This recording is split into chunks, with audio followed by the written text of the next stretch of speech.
So we got the Dallas Cowboys. If you look at the final score of the Dallas Cowboys-Detroit Lions game, you may think to yourself that the Dallas Cowboys actually dominated that game.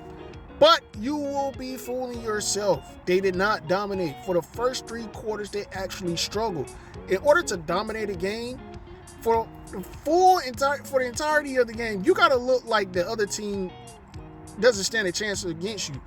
When I was watching that game, I was like, Dak Prescott, you don't want. Had Cooper Rush won last week against the Eagles, he would have been in this game this week, and I think they would have dominated had Cooper Rush been the quarterback in this game. But that's hypotheticals. We're not in the business of hypotheticals, are we? The Dallas Cowboys did get it done, and in that fourth quarter, they did come alive.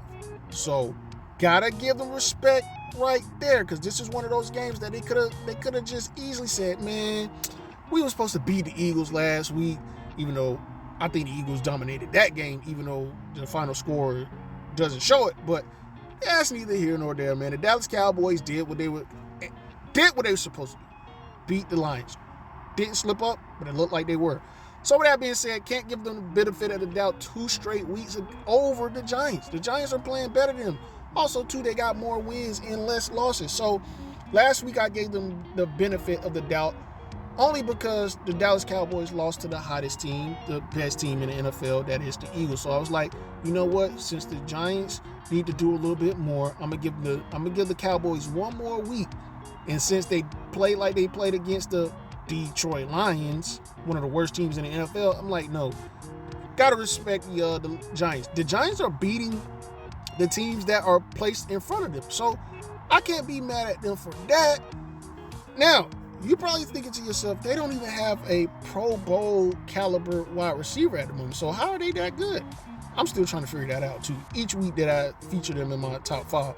So with that being said, the first team on the bye week special that has an actual bye week is the Minnesota Vikings, playing some of the best football that I've seen them play the last couple of years without Stephon Diggs. So I don't know if that's saying much, because when the expectations are high for Kirk Cousins, some way, somehow, he always slips up. But hopefully this year's different.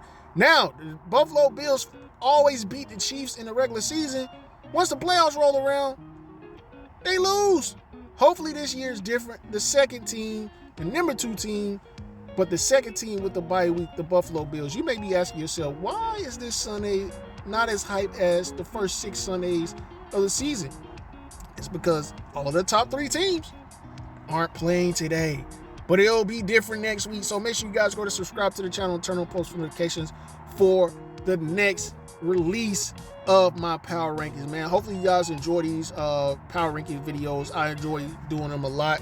Give you guys a non-biased take on the top 5 teams, the legit top 5 teams in the NFL. Some top 5 power rankings, they'll have teams like the Chiefs in there, teams that they'll even have the Buccaneers in there, just because Tom Brady and Patrick Mahomes are quarterbacks. So with that being said, the number 1 team that is also on the bye week, the Philadelphia Eagles, the best team in the NFL, the hottest team in the NFL, led by MVP favorite right now, Jalen Hurts. If you guys don't have Jalen Hurts number 1 on your MVP, it better be Josh Allen, because no quarterback or no player is playing as well as either of those guys right now. That's just my opinion. You can take it how you want, but this man has so many weapons on his team. Now, you would say he had the same amount of weapons last year, but I honestly believe that if you gave Jalen Hurts a couple of seasons of the NFL and how to do this thing, this is the Jalen Hurts that you were going to get. At no point in time of me watching Jalen Hurts did I ever feel like, oh man, he's going to flop. I just always had a gut feeling this is how Jalen Hurts is supposed to play. Now, this is the best situation possible. This is the perfect situation for the type of quarterback that Jalen Hurts is. He has his college teammate, Devontae Smith. He has weapons on the outside, weapons on the inside. He has a competent running back, a competent tight end, competent offensive line. You guys know Kelsey, man, the Kelsey twin. He's on that offensive line. He's a captain. Jalen Hurts is a captain. He deserves it, man. So the Eagles are being led by one of the most well-rounded gentlemen in the NFL. So week 8 is complete. I'll see y'all next week.